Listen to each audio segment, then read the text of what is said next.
Everyone, welcome to our live Q&A with Ciaran Martin CB. I'm Caroline Hill. I'm the Editor-in-Chief of Legal IT Insider, and it's great to have you join us today for what's going to be a really interesting, interactive live session. I'll wait for you to sort of come in the room before sort of kicking off in earnest. But just to say, obviously, this is a live chat. It's great to have you here today. We're looking forward to your questions. We've actually had quite a few questions in advance. So Ciaran is the founding CEO of the National Cybersecurity Centre, which is part of GCHQ. And we're hosting this webinar in association with Red Sift, for which Ciaran is the special advisor. Welcome, Ciaran. Thank you so much for having me, Caroline. Thank you, everybody, for your time this afternoon. Look forward to it. So welcome. Please remember this is live. Jump in with your questions. The questions that I have in advance, I'm not going to read the names out because we weren't sure whether you wanted us to. If you recognise your question, please jump in on the chat. Please make sure that you've got the chat function enabled. Or you're happy to respond. Ciaran has very kindly said he's happy to respond to all questions. So if it's a topic that's of interest to you, by all means, just jump in and we can develop that particular topic. I'd like very much to thank Red Sift for facilitating this. It was actually their suggestion to make Ciaran, to put Ciaran in front of you, which I think is a really great opportunity for us all. So just to do a slightly better job of introducing Ciaran. So Ciaran is currently a professor of practice in the management of public organisations at Oxford University. He led a fundamental shift in the UK's approach to cybersecurity in the second half of the last decade, successfully advocating for a wholesale change of approach towards a more interventionist posture. That was adopted by the government in the 2015 National Security Strategy, which led to the creation of the NCSC in 2016 under his leadership. Have I done a fair job of that, Ciaran? Is there anything else that we should add? It was too flattering, but I'm happy to proceed. Thank you very much. Having said about enabling the chat, I'm going to do that myself. I've been something of a hypocrite. We've got Emma, who is going to help us facilitate the chat. So please jump in and say where you're listening in from. We're trying to make this as inclusive as possible. So one of the first questions that we received in advance when people were registering Ciaran was, what are the top 3 cyber risks that financial institutions need to be worrying about right now? Well, that's a good one to start. I'd brigade it by saying, firstly, look, this is manageable. It can be very difficult, cyber risk, but let's not catastrophize it, because otherwise that infantilizes us and makes us feel helpless.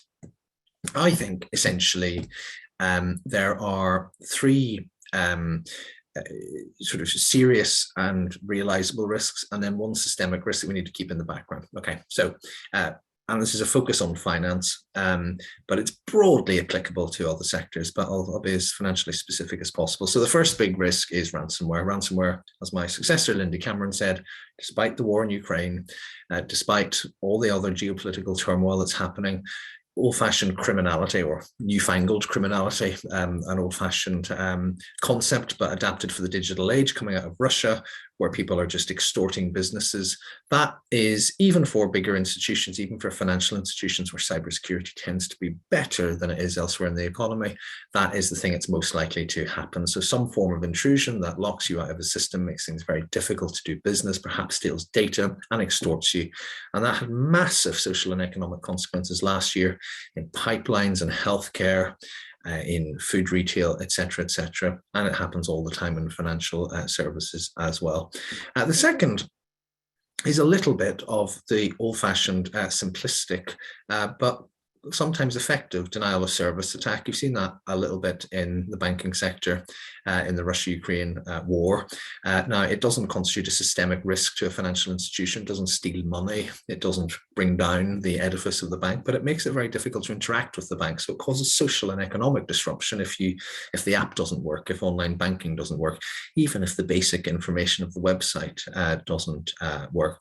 The third is, of course, data loss. Data is a very precious commodity, rightly or wrongly, in this day and age. That also means it's a very valuable one to criminals. And clearly, financial institutions have large amounts of customer data. It can be quite sensitive, and there's a huge risk to companies, particularly reputationally in terms of customer confidence, if they get it wrong. So those are the three.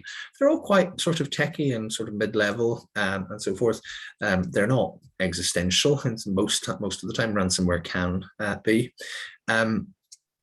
But they need managing.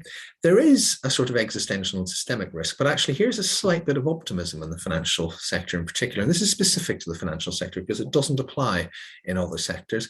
The experience of the financial sector over decades in terms of stability issues, whether that's rogue trading, Nick Leeson and Barings all those decades ago, whether it's fat finger trading, whether it's the new post-crash requirements to actually know a little bit about what keeps a financial institution afloat. Weirdly and helpfully, that makes for good cybersecurity. So let's go back to the old-fashioned rogue trader. Could Nick Leeson do now what he did to Barings way back in the last century? Well, the regulatory framework says no, one actor cannot just move that amount of money around without anybody noticing. The same principle is really good cybersecurity, because a malicious hacker from the outside is basically, once he or she, mostly he, inevitably these days, once he gets in, he's just a rogue trader. He is an unauthorized user of the bank's system, so he behaves like a rogue trader. And if there's only so much damage that this person can do once they're inside the system before alarm bells start ringing, before systems shut down, that makes for really, really good cybersecurity. So one of the things the financial sector has done really well in the last 10 years or so is that sort of resilience, which isn't really a cybersecurity issue. It's a business systems issue, but it's very, very good for cybersecurity, and but it needs to be maintained. It doesn't happen automatically. Yeah. Do you see, so many questions we could, this was focused on the financial sector. Do you, with regard to the legal sector, what would you say the key differences? How would you assess the risks in the legal sector? And I know that you've said before that one size doesn't fit all. Please I'm conscious of questions in the chat. To all of them, just for the people listening in. I'm going to come straight back to that. But so just while we're on the topic of sectors, I just wanted to sort of reflect on the legal sector, where a lot of our listeners will be from. So Well, so the legal sector is an interesting contrast. You've got big, important companies, and you've got a sort of variety of risk. And one of the things about legal and the professional services sector in general is that they tend to be, even the biggest tend to be small organization compared to, say, banks or massive sort of food retailers or logistics companies, just in terms of their operations, because they're professional services. But they hold a disproportionate amount of quite sensitive information, mergers and acquisitions, the sensitive dealings of individuals, and so forth. They don't have big operating systems like banks or energy companies and so forth. So there's a part of the problem that they don't have to manage. But again, breaches of confidentiality are just enormous reputationally. So I think, in fact, when I was at the NCSC, we did a paper on the risk to the legal sector. And because it's a government document, even though the NCSC tried to be quite forward-leaning and accessible, there are limits to what you can say in public in a government document. But informally, it kind of translates like this: that if you're a mid-size, regional or provincial solicitors firm, you have lots of personal data. Personal data is a commodity.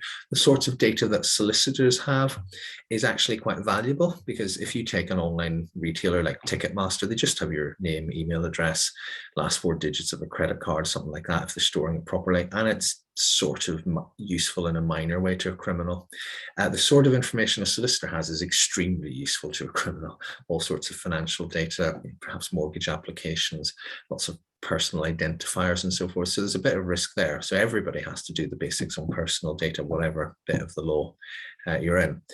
There's a particular then set of risks around, if you like, commercial integrity and intellectual property. That's a big, big target of both criminal and state-sponsored, particularly China, cyber criminals.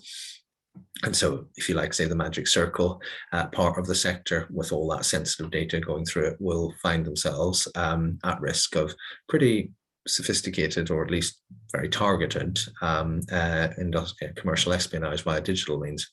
And then you get into geopolitics. And frankly, if you take the circumstances of 2022, but we were saying this 5-10 years ago, if you're a magic circle law firm and you have all this sort of sensitive M&A, that's one problem.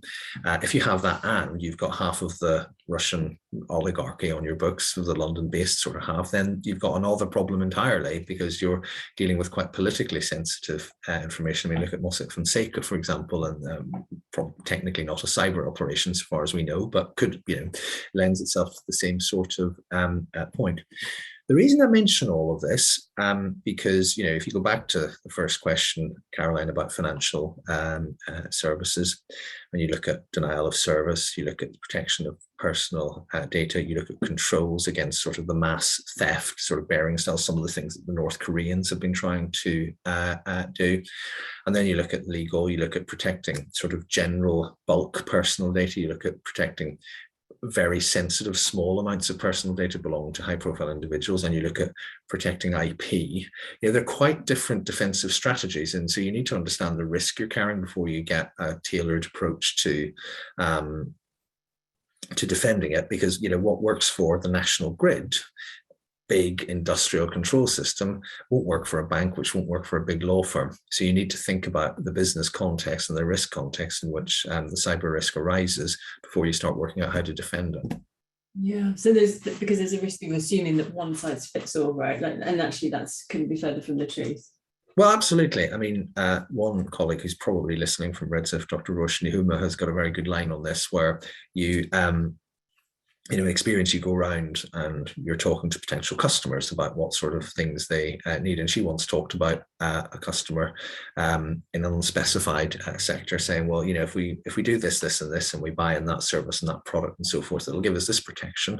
But having sort of Googled something about cybersecurity and come across the Stuxnet operation, which is this incredibly sophisticated multi-year American-led operation to degrade the Iranian nuclear program via one of the most astoundingly complicated cyber operations of all time.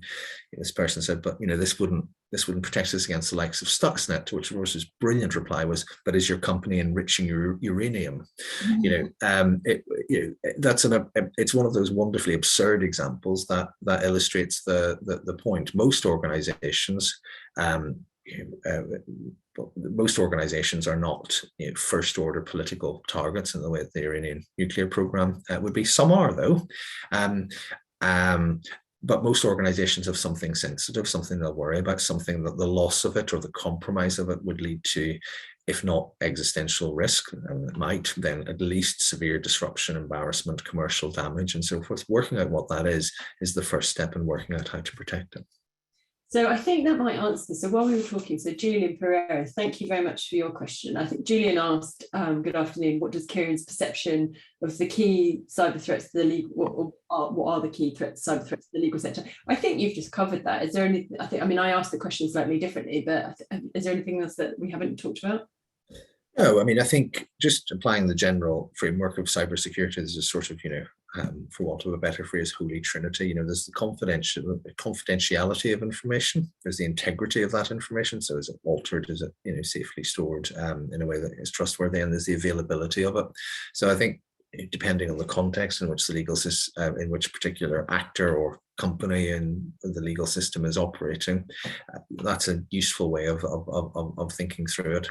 The variety of threats, whether they're espionage, disruptive, information warfare, if you like, there are helpful frameworks to try to think through it, but it very much depends on the context in which an individual part of the legal, an individual actor within the legal sector is operating. Yeah, okay. There's a question, very much want to encourage people to jump in with questions. And yeah, so I'll come to the question that we were asked, which is around hybrid working, which is something that I definitely was going to ask you and really want to hear your thoughts on. So if just for people listening in, if you put your question to host and panelists, I won't say who you are, just if you can mark it to everyone, if you want me to read your name out, that would be great. So we've got a question saying, for Ciaran, what would you say are the biggest challenges and focuses in terms of cybersecurity when working in a hybrid environment with more users working remotely and away from the office, which is obviously proving to be a huge challenge? What are your thoughts on that, Ciaran? Well, first of all, again, I always try and inject a little bit of optimism and positivity into these discussions, because it's such a miserable subject that lends itself to doom and prophecies thereof. So let's go back to late March 2020, and we were all ordered to work at home.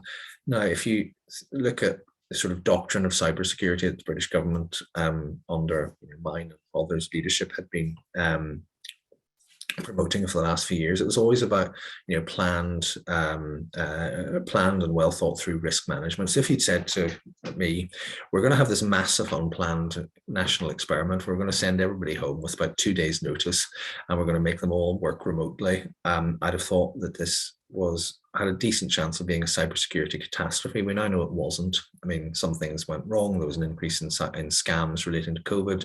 I'm not saying there wasn't significant difficulties with cybercrime, but we didn't fall over either. And to be fair to the tech industry, either as a result of just massively increased demand, the tech industry, the telecoms industry in particular, really stepped up, and actually the security wasn't a catastrophe. Why? Well, who knows? I mean, there was displacement amongst the malevolent community as well. They operated out of offices and so forth, and they weren't allowed. But actually, I think partly because people did it reasonably sensibly. I mean, the NCSC rushed out some guidance, and it was actually pretty basic stuff. So, number one was, although you're under financial pressure, invest in it properly. Don't go digging in a cupboard for, old Blackberries and all the things that are out of service because you're asking for trouble. Actually buy fairly up-to-date stuff that automatically updates its software. Get some people in who can look at the monitoring of traffic. Put two-factor authentication, which, although it drives everybody mad, is much better than the alternatives, and that became crucial. I mean, if you go back to, there was a significant compromise of the British Parliament in the summer of 2017. And for a while, as a result of that compromise, and it was a nation-state actor, this is all in the news, we had to, with the agreement of the parliamentary authorities, we had to disable remote access to the parliamentary network, because that's how the foreign spies had got in. They had, there wasn't two-factor authentication. It was easy to brute force your way into the network, and to remedy that, the network had to be disabled for external access for a few weeks to allow the sort of upgrade. So that's the sort of thing that needs to happen, because it just makes it so much harder to get in. I actually think, in terms of the difficulties of remote working, I think we need to look at the sort of general threat, what you might call the untargeted threat and the targeted threat. The general threat, I think, actually we've taken quite a lot of care of. We've done it reasonably well. Most organizations are not like what the British Parliament was like in 2017, where you can just spray things into an organization and hope you can get in. And because of the rights of the remote worker these days, you can get quite far into the network. In most organizations, that's not the case anymore, and that's great. I think where it now gets harder is, for those unlucky enough to be personally targeted. And again, the further up the food chain you go, either in legal services or financial services, the more this might happen, where you get those targeted attacks. You get, in effect, the sort of spoofing of personas. You get the business email compromise. It looks really quite clever from a colleague and so forth, and gets you into the network. Now, there are various ways around mitigating, and of course that all increases with home working, because people expect these sorts of interventions in a way they didn't when you bumped into your colleague 6-7 hours a day. There are ways around that. The one I would stress has its limits is training and awareness. You cannot build a system that relies on people doing 100% of doing the right thing 100% of the time, because they're not experts. You don't want them to. Most legal people are not cybersecurity experts. They're legal experts. That's what you pay them for. You don't want them spending the day hovering over URLs, deciding if they can trust it or not. You have to accept and price in they're going to make mistakes. In fact, you shouldn't even call them mistakes. It's very capable people don't suddenly become idiots when it comes to receiving emails. So you have to build systems that can spot anomalous behavior. You actually have to assume that people are going to breach the wall and work out, can you detect them when they're in there? Or, to go back to the banking reference earlier, at least cauterize the amount of damage they can do. So there's some really quite, and that is a sort of, you can assume more anomalous actors with more entry points given the move to home working. You can try to reduce the incidence of that with training, and good training matters because, the more you can reduce the incidence of this, the better chance you have of managing intrusions once they're in. But you have to base it on managing intrusions once they're in.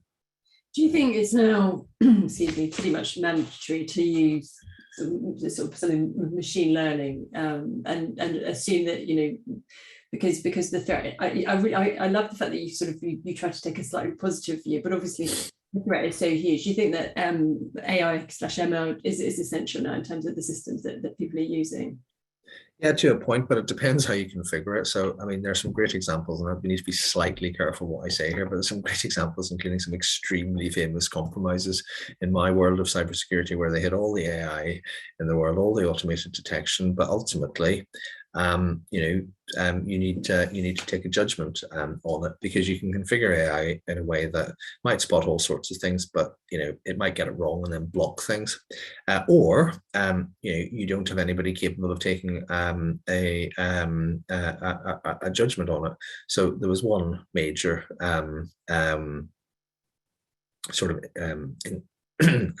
insider threat case where the rogue actor essentially roamed across networks using huge amounts of computing power at 3 o'clock in the morning.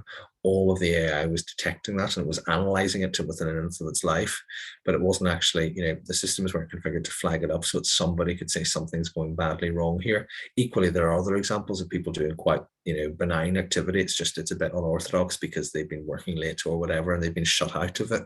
So I think, automated detection of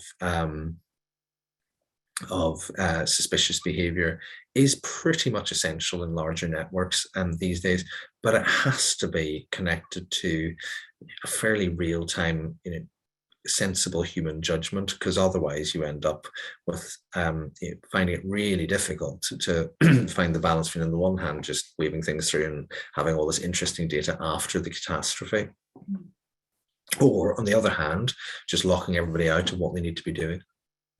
So I'm jumping around a little bit. Please keep going with your questions, everyone. I've just noticed in the Q&A we've got a couple of questions.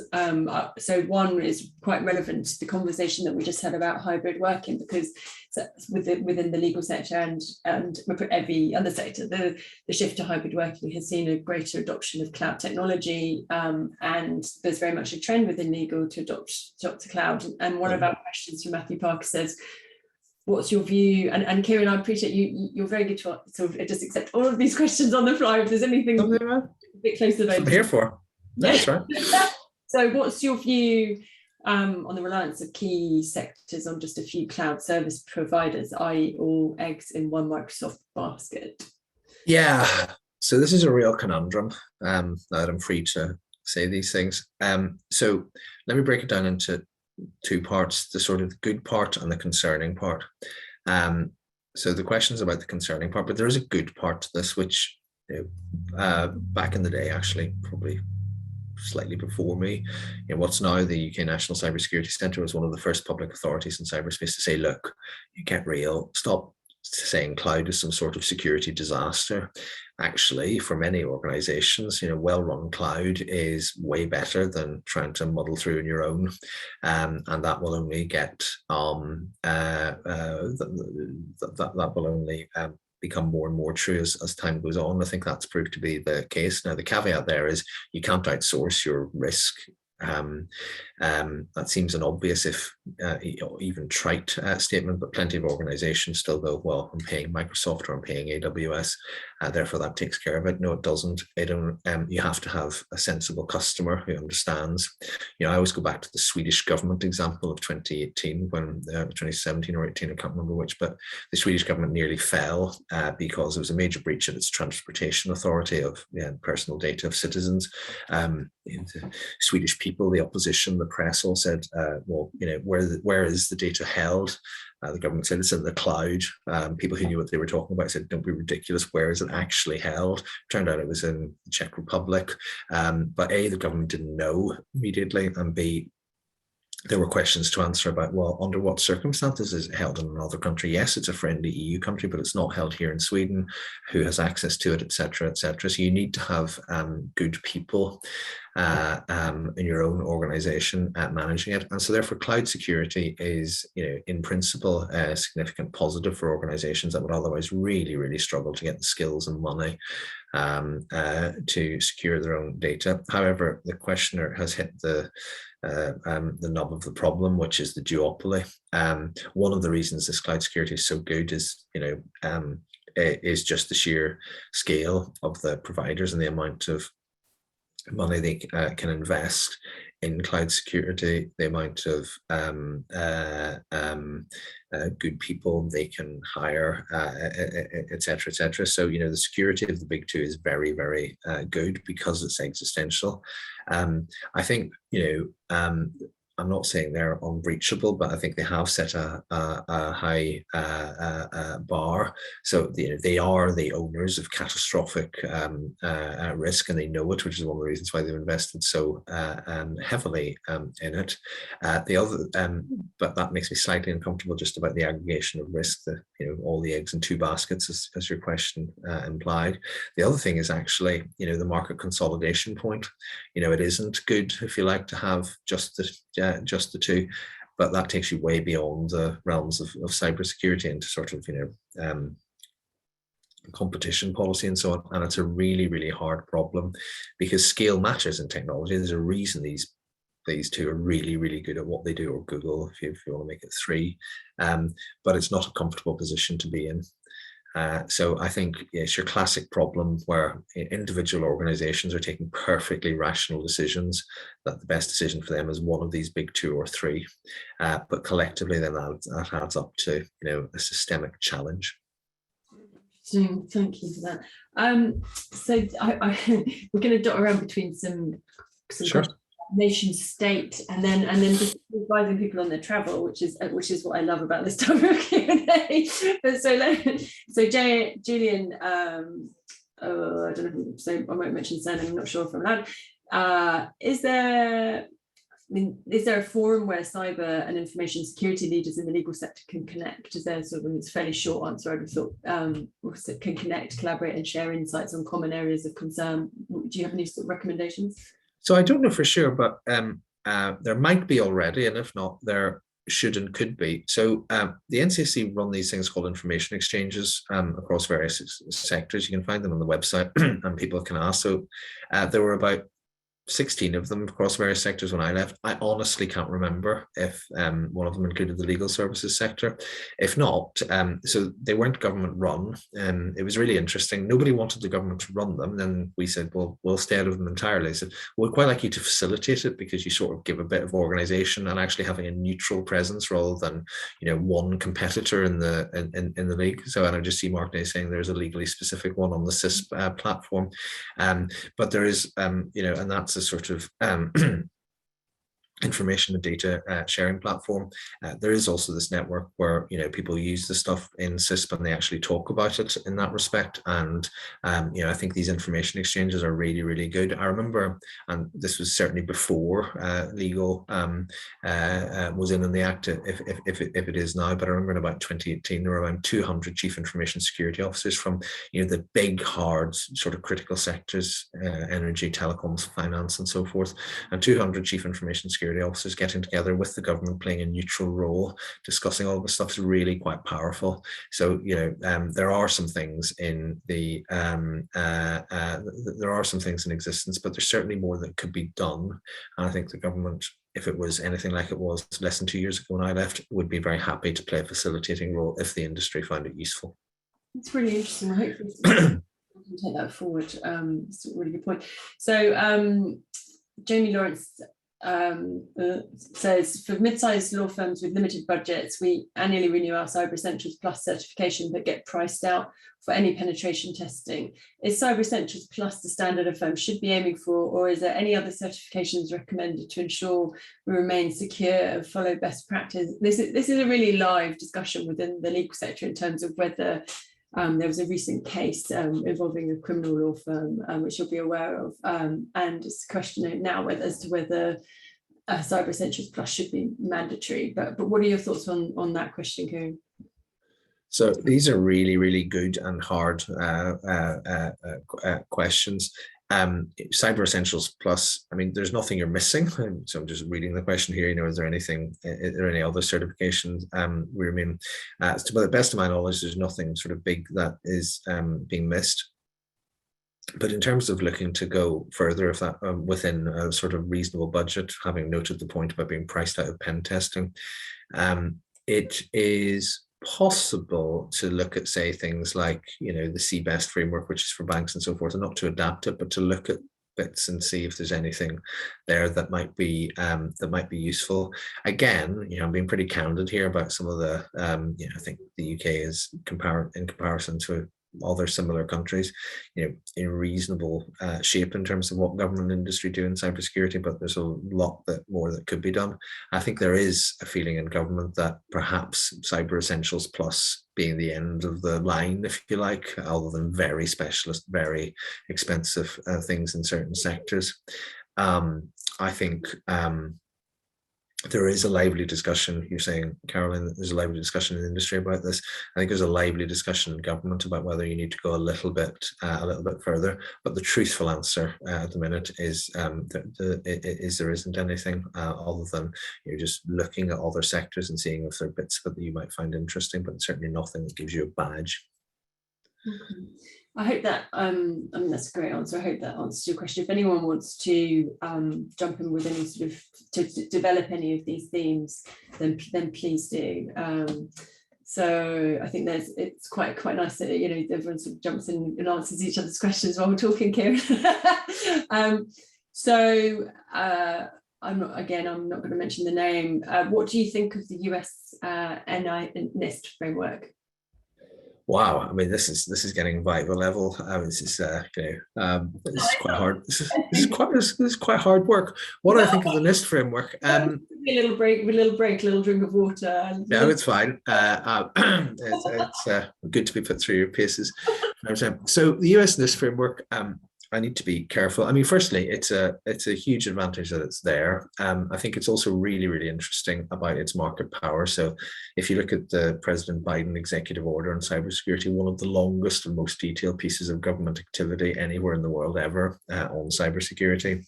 I mean, essentially, the really important parts are sections 3 and 4, where given that Congress won't agree on any sort of meaningful sort of cyber regulation beyond a bit of mandatory notification, they're using the executive power, order to stretch what they want to do in cybersecurity as far as they can.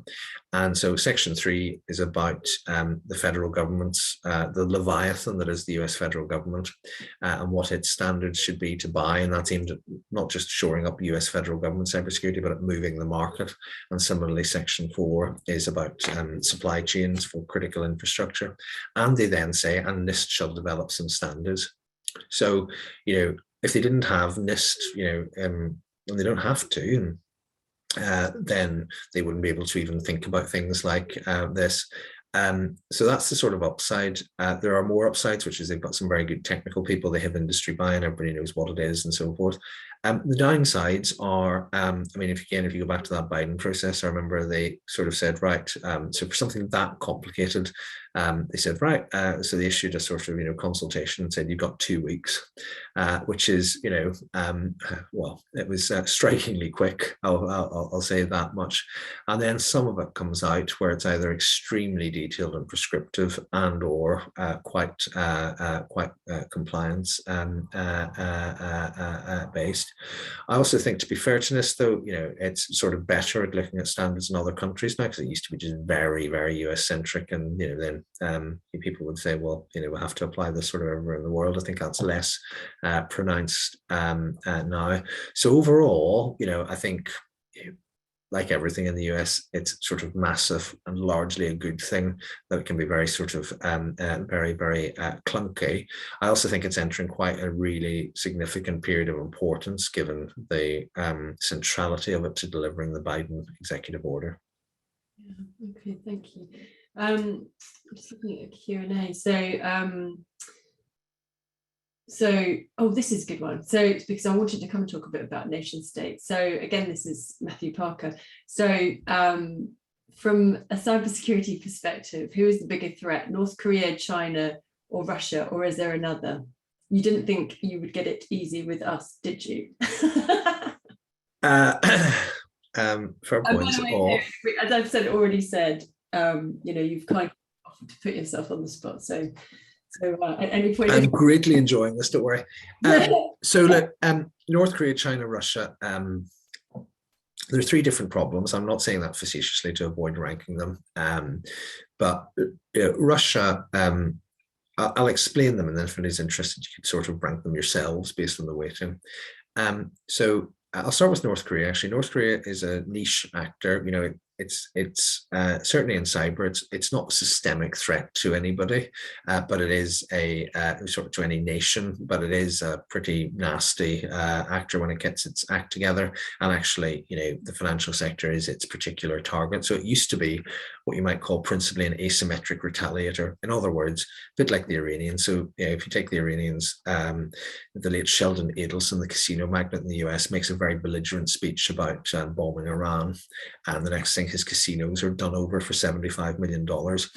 Similarly, famously, Sony Pictures make a movie the North Korean regime don't like. The next thing not just are George Clooney's emails all over the internet, but actually Sony have suffered quite a destructive cyber attack that makes it very hard for them to operate. So that's the old-fashioned, that's the old school North Korea.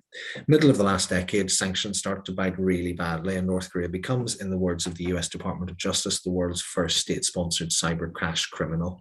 So they go after banks. They go after the Bank of Sierra Leone unsuccessfully. They go after the Bank of Bangladesh partially successfully, get $81 million out of it. They would have got 10 times that amount, except the Fed in New York spotted it and stopped it.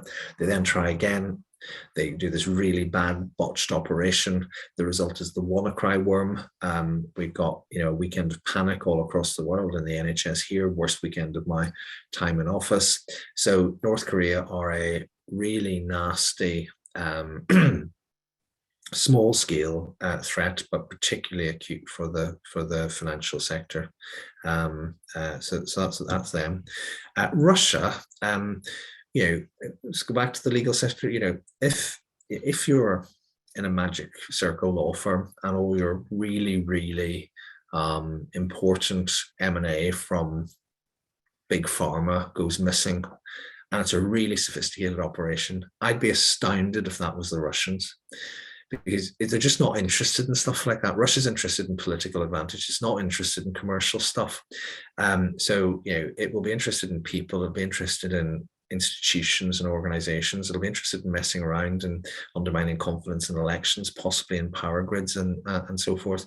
But it's quite predictable what Russia's interested in, and B, and this is really important when it comes to the contrast with China, Russia has hackers, but it doesn't have technology. I mean, it's basically got America's internet. It's got some Russian antivirus companies, but it doesn't really, it's not a strategic rival to technology in technology to the United States. It just hacks it. But it's a very potent cyber power in the areas that it's interested in. And if you're in that area, you've got a really, really uncomfortable time.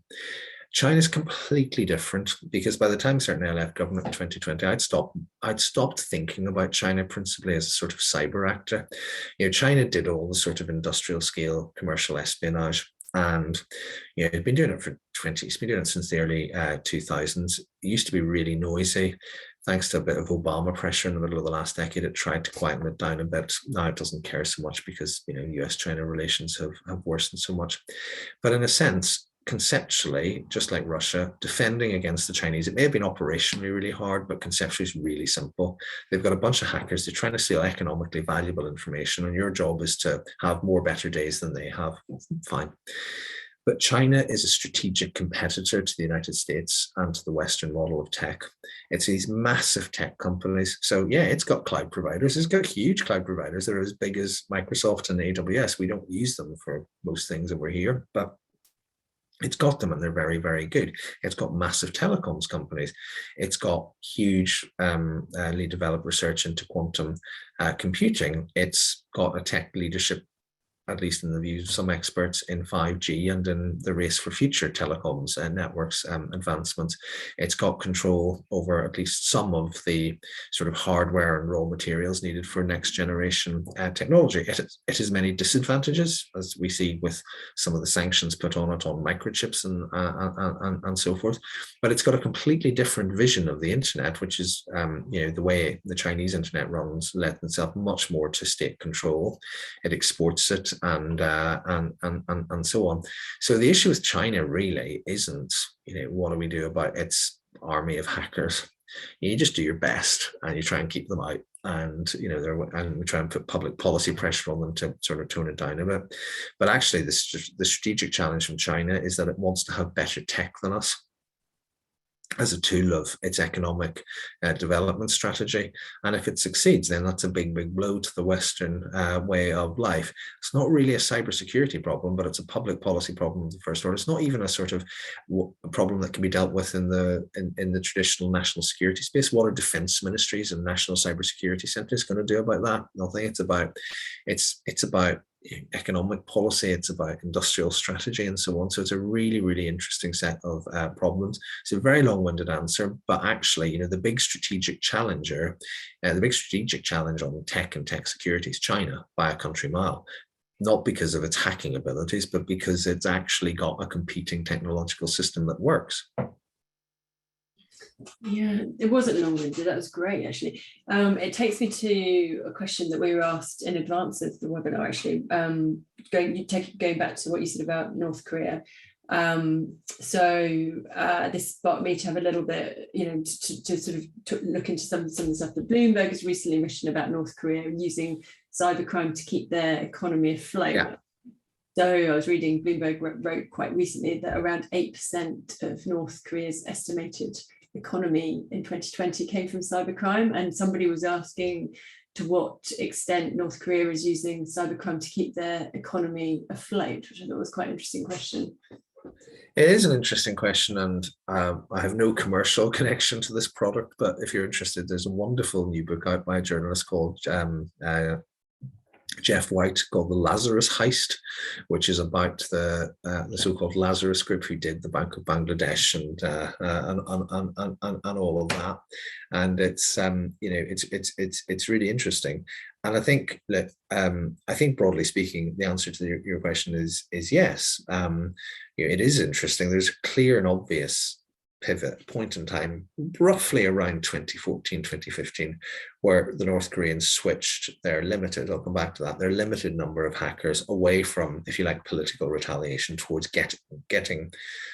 stealing. And I don't mean stealing data. They stole actual money, So it was really, really interesting. The other thing about North Korea is that it's a very hard target to do anything about. I mean, diplomatic pressure. Well, I'm not a diplomatic expert, nor are you, but I don't think we need to debate that point very much. Sanctions, well, there's quite a lot of them already. Military action, we don't want to be doing that. But then, cyber action. This is where some real limitations come in, because unlike China, which is becoming, it's still a very digitally unequal society, but over the course of this century, China has become a country which has something to lose from cyber insecurity. It's getting so high tech, it's and so forth. China gets hacked all the time. China has a cybercrime problem because it's so rich, and parts of it are so rich and so heavily digitally advanced. But North Korea has a population that's largely disconnected from the internet, and it's got some experts estimate maybe 1,000 people, but who knows? But it's not very many who work in conditions of isolation. There are not that many points of internet connection in North Korea. They secure them quite well. So they've got this sort of, digitally disenfranchised population. They've got a small number of elite people who they just pay to hack the world.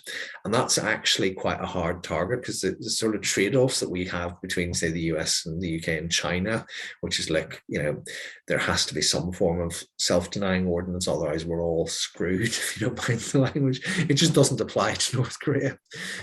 So they can just pay a bunch of people to say, go and steal as much money as you can. And there are no repercussions for the wider North Korean population. I'd love to. Are you okay to take a couple more questions? Sure. I know that we sometimes finish at 45 minutes, and I feel like I don't want to take advantage of your time, but I'm happy. still got, if everybody's happy to stay with us, I'm loving chatting with you. There were, gosh, we've actually got too many questions, to be honest with you, to get through, but so it's kind of choice over which ones to ask. So I think perhaps though someone asked, is the saying when not if in relation to a data breach? We're kind of coming back down to earth now, away from the nation state. Sure. Two more questions, I reckon, unless anybody wants to jump in the chat, and we might be able to deal with one more quickly. So the question when not if in relation to a data breach ransomware attack, is that they said it is the saying when not if, a defeatist attitude, and are people relying on that to not do things correctly and properly? That's a great question. You know, being the at least attempted optimist, I tend to agree with it. Having said all that, one way of sort of, you know, adapting it is you can say when not if, but then but pressure that with what. So let's take data and ransomware and break it down into two separate scenarios. And this is where the details matter. So, you know, and one of the things that frustrates me about the way we talk about data breaches is there's no sense of the ability to be able to differentiate impact. So there have been some massive headline data breaches, you know, Target 46 million customers, etc., Equifax 143 million customers, etc. But it depends on what you've got. So I mean, you know, I got my notification when Ticketmaster got done over a few years ago, because I bought some tickets from Ticketmaster, and therefore I was on their list. And so you know, but actually, I remember, not least because we had to put out the official guidance to the population about the Ticketmaster breach. We said, look, you know, nothing directly is going to happen to you here, because, you know, to be fair to the company, they had managed the way they stored the information reasonably carefully. So it was just your email address and I think the last 4 digits of a card, which is sort of useful, but you're not going to suffer any direct harm with that. It wasn't passwords, etc. But, you know, it was a huge data set. But contrast that with, say, the Office of Personnel Management, the Civil Service Department in the US. Now, this was an extraordinary operation where the Chinese state essentially copied the US federal government security clearance database. So everyone who'd applied for US government, federal government security clearance in the first 14 years of this century, 21.5 million Americans. And for anybody who's ever filled in a government security clearance form, that's a lot of personal data, particularly the advanced ones where it's like everything about your previous relationships, everything about your money, everywhere you ever lived, every secondary identifier, you know, mothers, birth names, all that stuff. You know, that's a completely different scale of breach. You know, 1 million of those is far more impactful than 100 million on a Ticketmaster type thing. We just don't understand that. So the question of when, not if, well, if we get a data breach, is it the catastrophic one where our customers' money starts being misappropriated, where because they've got their bank cards, including CVV numbers, because that's a disaster? Or is it something where we can say, look, really sorry, but, you know, it is unlikely anything bad's going to happen to you. So, you know, sure, you know, you probably, most organizations will experience a data breach of some sort, but what sort of data breach will it be? Because you can plan for that. Similarly, ransomware, you know, assume the loss of a network. Well, are you going to be one of these rabbit in the headlights organizations that are running around saying it's a severe sort of, you know, on day one saying nothing to see here, and day two saying this is an unprecedented, sophisticated, devastating cyber attack? And neither of those statements are true. It was neither nothing to see here, nor was it an unprecedented, sophisticated attack. Or are you going to be one of those organizations that says, look, you know, we have some backups. It's going to take us a while to get them up and running, you know, but we know what's happening. Service is going to be resumed as quickly as possible. We apologize, etc. But, you know, you get through it. So again, you know, you can't completely stop yourself being ransomwared, or, you know, you can't offer, I mean, you can, but you can't offer 100% proof that it's never going to happen to you. But you can certainly plan ahead about what sort of ransomware attack you're going to suffer. So I think that's the way I would tweak the question. Interesting. It brings me to a lot of people are now using CISOs in order to make sure that these things are handled both preventatively and after the event in the correct way. I know that one of the things that you've mentioned, and I think that we sort of, when we advertised that we were speaking to you, one of the questions was around the way that the conversation between the CISO and the C-suite needs to change. I'd really love you to be able to, in the last few minutes, to be able to cover that. I think that's probably, not everybody will have a CISO, but I think that it comes back to that sort of way of handling things, but also the way that the executive sort of buy into it, etc. So what do you think? How do you think the conversation between the CISO and the C-suite needs to change? Well, let me tell you about where this sort of thinking started. I mean, there's some absolutely horrible cybersecurity advertising out there. Given it's a bunch of legal advisors, I probably won't single out any particular company in case anybody then sues me.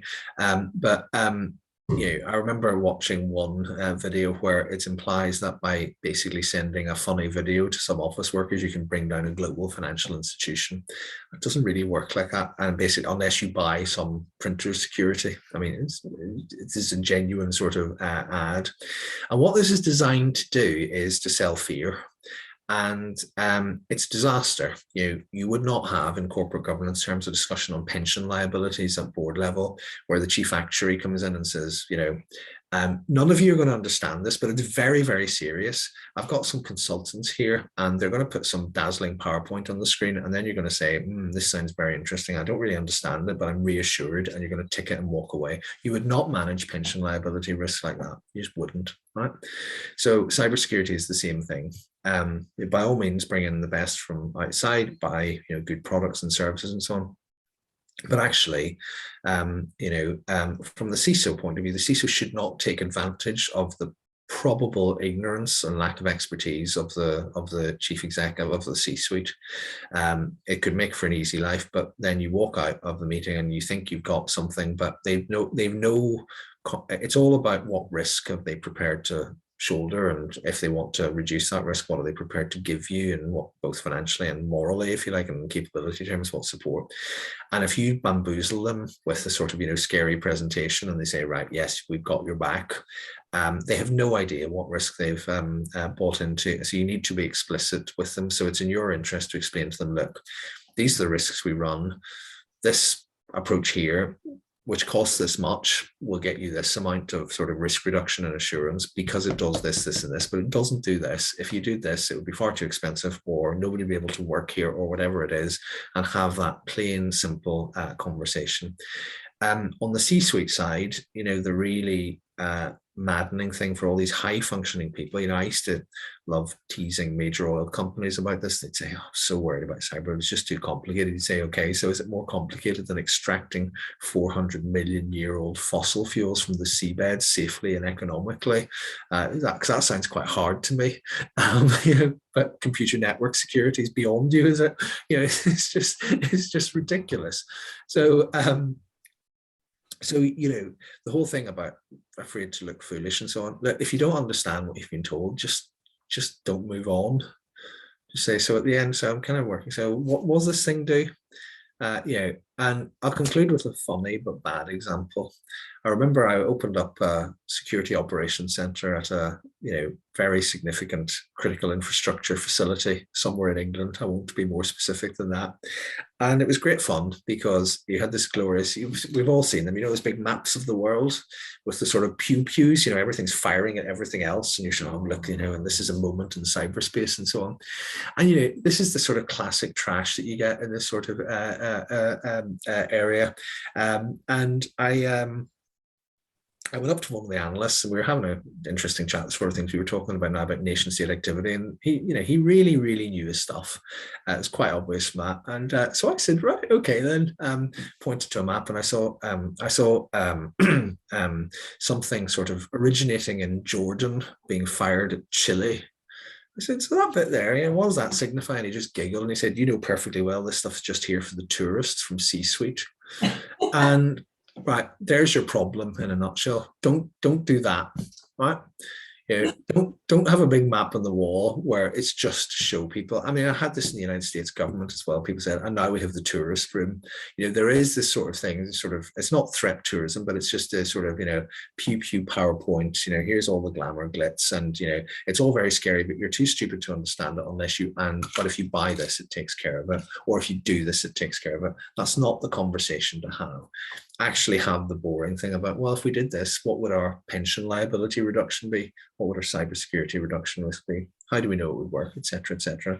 And if you're not having a mutually comprehensible conversation, then keep it going until you're having one. And unpick the jargon, don't you think? I mean, this is an area. Absolutely. Yeah. Even somebody, I write about technology, all sorts of tech, but for me, this is an area where there's an awful lot of jargon, and I know what it's like to be on the other end of that, where you just go, just going to pretend that I just couldn't, and then look it up. Well, and there's some really interesting examples of this, and it takes a bold C-suiter to just do some of this. But my favorite one is a guy. He's an advisor to the head of US Cyber Command. So if he can do it, anybody can. It's a guy called Professor Michael Sulmeyer. And when people start talking to him about, he said, well, AI will sort of fix this. He said, AI? He said, oh, you mean sums? No, I haven't got the courage to do that, but you get the point. I get the point. Well, listen, you've been amazing. They've covered so much, and I really appreciate you just taking on every question that's been fired at you. I apologise. There are probably ones that I've missed. It's quite hard. Yeah, sorry. No. This is not to do with you. This is probably my sort of cherry. And apologies. I'm sure that we can follow up. So again, thank you to Red Sift for facilitating this. Absolutely. Grateful. Thank you to you, Ciaran. Thank you so much to everybody listening in. We've had some good sharing in the chat, and we will be, one of the questions I saw coming up was, will we be sharing a recording, which we most definitely will. So if you listen to this on the recording, then it's been good to spend the time with you too. Thank you very much, Ciaran. Thanks everyone. Thanks, Caroline. Thanks everyone.